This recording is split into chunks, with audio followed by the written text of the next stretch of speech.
One word, Zendaya.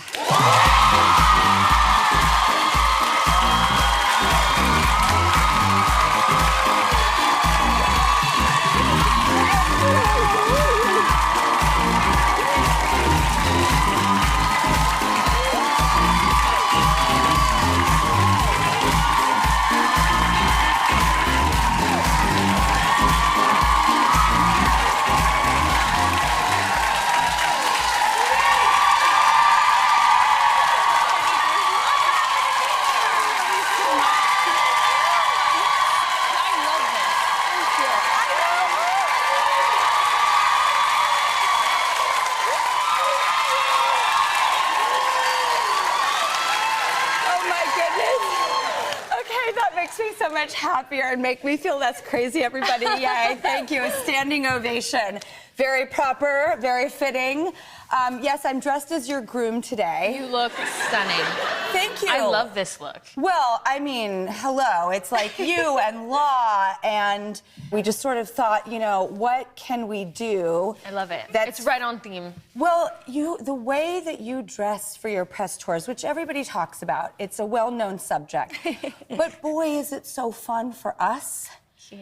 And does it make it fun for you?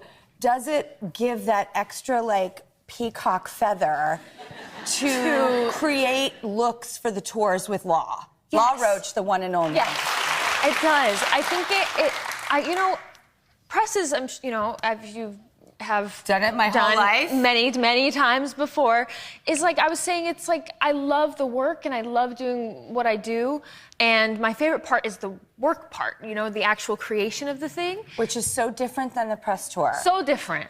And you have to figure out how to then like sell something and sell yourself and sell a film, and trying to do that in a way that feels honest and still feels fun, and like you said, to add that peacock feather of life to what you're doing.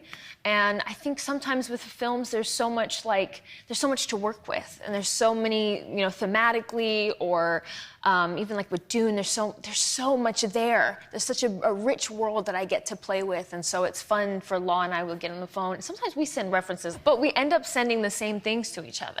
Like mind readers. Yes, very much. On the same page. Always. Because what I appreciate what you do with the tours, with Law, is storytelling. Yes. It's an extension. Thematic. Yes. I understood so much about challengers from the clothes you were wearing. I mean, look at that.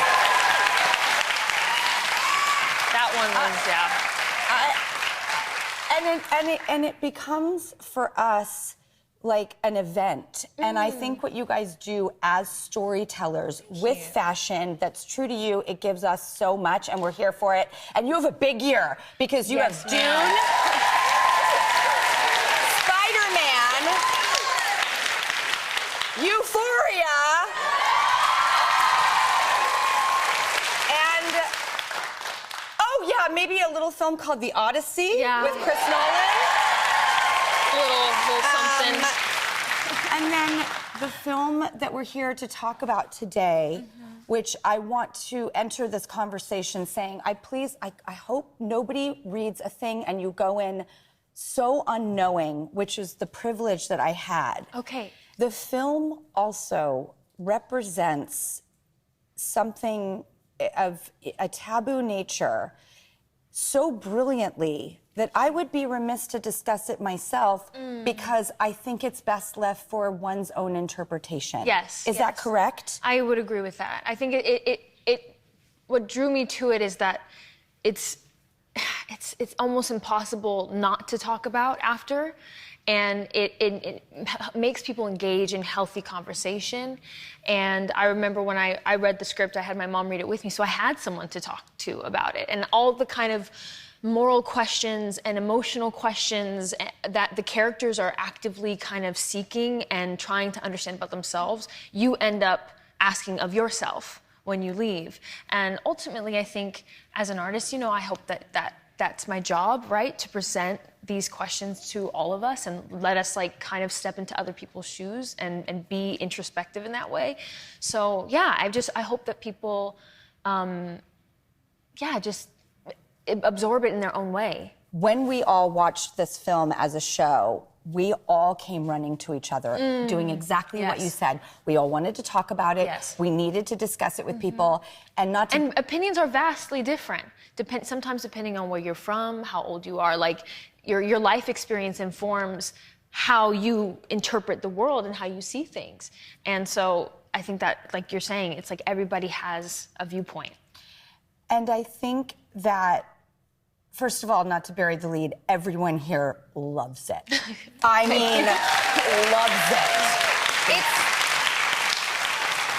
It's not like other films that I've seen. It just is different. It's elevated and it stands in its own category.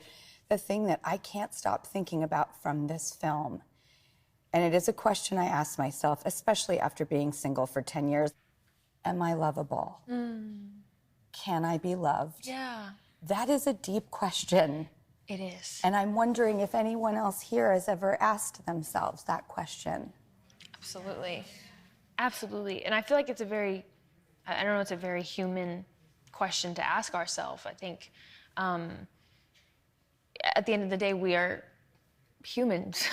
We make mistakes, we're not perfect, and I'm so hard on myself. Really? Oh my God, yeah. I can beat myself up so bad. And I know people I love do the same thing. And it's like, and sometimes, you know, when you're talking to someone else, it's all so clear. Like, you can tell your friend, like, what are you talking about? Stop talking to yourself like that. You're beautiful, you're smart, you're this, you're that. And then they just can't hear it.